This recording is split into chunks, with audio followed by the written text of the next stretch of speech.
ہوا و حرص والا دل بدل دے، میرا غفلت میں ڈوبا دل بدل دے۔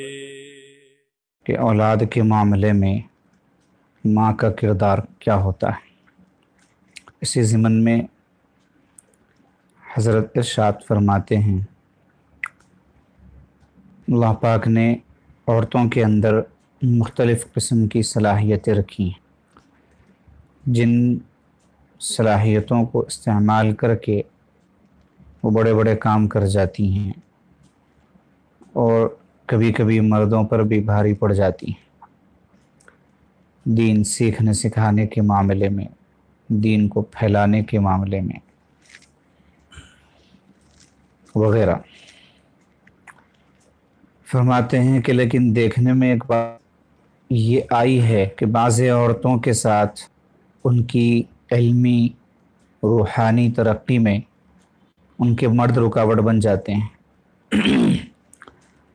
اس کی وجہ یہ ہوتی ہے کہ بعض مرد یہ سمجھتے ہیں کہ عورتوں کا کام تو فقط بچوں کی دیکھ بھال، پرورش اور گھر کے کام کاج اور خاوند کی خدمت، یہی سب کچھ ہے، یہی ان کا دین ہے، یہی ان کا سلوک ہے، یہی ساری چیزیں ہیں۔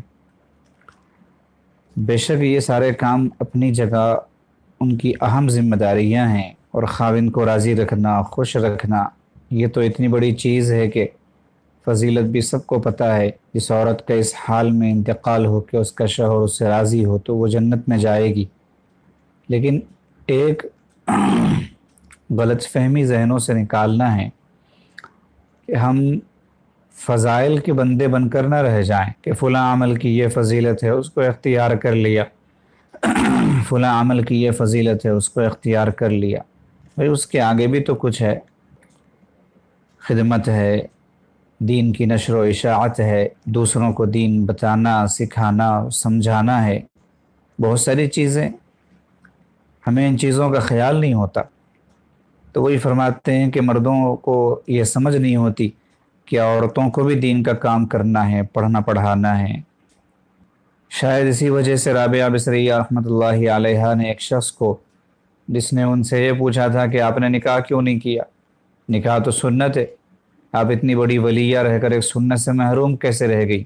تو اس زمانے میں تو شاید اور بھی زیادہ تھی یہ بات، اب تو خیر تبدیلی آ رہی ہے کہ عورت جب اس کا نکاح ہوتا ہے تو وہ مکمل گویا شوہر کی باندی بن جایا کرتی تھی۔ تو اسی کے پیش نظر رابعہ بصریہ نے فرمایا کہ دیکھو مجھے یہ بتاؤ کہ میں شادی کر کے شوہر کی باندی بن جاؤں، شوہر کی خادمہ بن جاؤں، یا پھر شادی نہ کر کے اللہ کی بندی بنی رہوں؟ کیونکہ دو ہی کام مجھ سے ہو سکتے ہیں، یا اللہ کی بندی بننا یا شوہر کی باندی بننا۔ شوہر کی باندی بنوں گی تو اللہ کی بندی نہیں بن سکتی، اور اللہ کی بندی بنوں گی تو شوہر کی باندی کیسے بن سکتی ہوں؟ اس لیے میں دونوں میں سے ایک کا انتخاب کیا۔ تو لوگوں کا ذہن اس سے ہوتا ہے جو غلط ہے۔ اسی غلط فہمی کی وجہ سے مرد اپنی عورتوں کو دین نہیں سکھاتے۔ بہت ساری عورتیں ایسی ہوتی ہیں جو روانی کے ساتھ قرآن پاک نہیں پڑھ سکتی، قرآن پاک اٹک اٹک کر پڑھنا، رک رک کر پڑھنا، بے شک حدیث مبارکہ میں آتا ہے کہ اس پر ڈبل ثواب ملتا ہے، ایک قرآن پاک کی تلاوت کا اور ایک قرآن پاک پڑھتے ہوئے مشقت برداشت کرنے کا۔ لیکن اچھا پڑھنا مطلوب ہے، روانی کے ساتھ، حروف کی ادائیگی کے ساتھ تیز پڑھنا مطلوب ہے۔ جیسے مثال کے طور پر 20 منٹ میں ایک پارہ تجوید کی رعایت کے ساتھ میں پڑھا جا سکتا ہے۔ اب اگر کسی کو قرآن پاک پڑھنے میں 1 گھنٹہ لگ جاتا ہے، ایک پارہ پڑھنے میں 1.25 گھنٹہ لگ جاتا ہے، تو ظاہر سی بات ہے کہ اس کو سیکھنے کی ضرورت ہے۔ بہت ساری خواتین کو اتنی دیر میں بھی پارہ ختم کرنا نہیں ہوتا، 2 گھنٹے لگ جاتے ہیں، اور روزانہ مشکل سے 2 رکوع پڑھیں گی، 3 رکوع پڑھیں گی۔ اور مرد ان کے پڑھے لکھے ہوتے ہوئے بھی کبھی فکر نہیں کرتے کہ بھئی ہماری گھر والی کو تو قرآن پاک روانی کے ساتھ پڑھنا ہی نہیں آتا، موٹے موٹے مسائل بھی انہیں نہیں معلوم ہوتے۔ فرماتے ہیں حالانکہ عورتوں میں علم کی صلاحیت زیادہ ہوتی ہے، وہ اگر چاہیں تو بخاری شریف پڑھ بھی سکتی ہیں، پڑھا بھی سکتی ہیں۔ ایسے ہی دینی مجالس میں جانا، روحانی اعتبار سے منزلوں کا طے کرنا، سلوک سیکھنا، اللہ کی معرفت، اللہ کی محبت اپنے اندر پیدا کرنا، یہ سب ان کے لیے ضروری ہے جیسے مردوں کے لیے ضروری ہے۔ ہر وقت گھر کے کاموں میں لگائے رکھنا، یا اس کو تھوڑا سا یوں سمجھ لیجئے کہ گھر کے کاموں کا ہی کر دینا، یہ مناسب نہیں ہے۔ حدیث مبارکہ میں آتا ہے کلکم راع وکلکم مسئول عن رعیتہ، تم میں سے ہر شخص ذمہ دار ہے اور ہر ذمہ دار سے اس کی رعایا کے بارے میں پوچھا جائے گا۔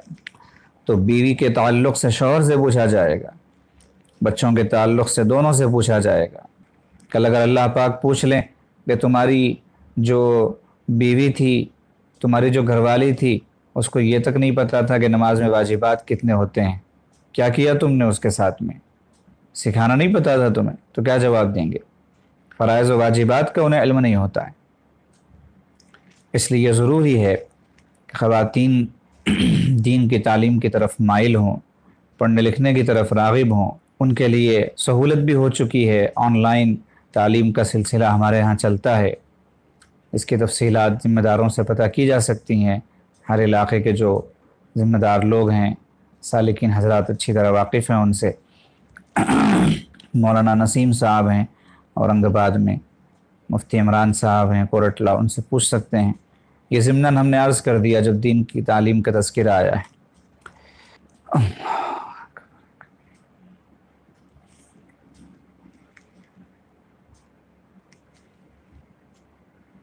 تو جن گھروں میں مردوں کی بے توجہی کی وجہ سے عورتیں بے دین اور بے عمل بن رہی ہیں، تو قیامت کے دن ان مردوں کی گردن ناپی جائے گی اور ان سے سوال کیا جائے گا۔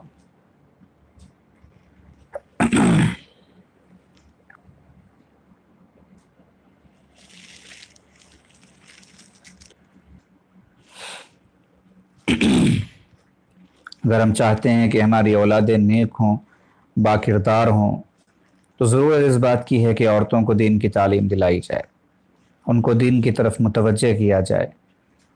اگر مرد ان کو ترغیب نہیں دیں گے، ان کو اس کی اہمیت نہیں بتائیں گے، تو یہ اپنے کپڑوں میں، اپنے جوتے چپلوں میں ہی مست رہیں گی، ان کی سوچ یہیں تک رہے گی۔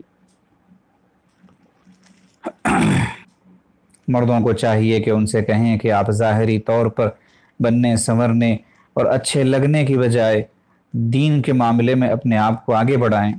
آپ دیندار بن کر اپنے اللہ کی نظر میں اچھی بن جائیے، تاکہ قیامت کے دن ہمیشہ ہمیشہ کی عزت آپ کو نصیب ہو۔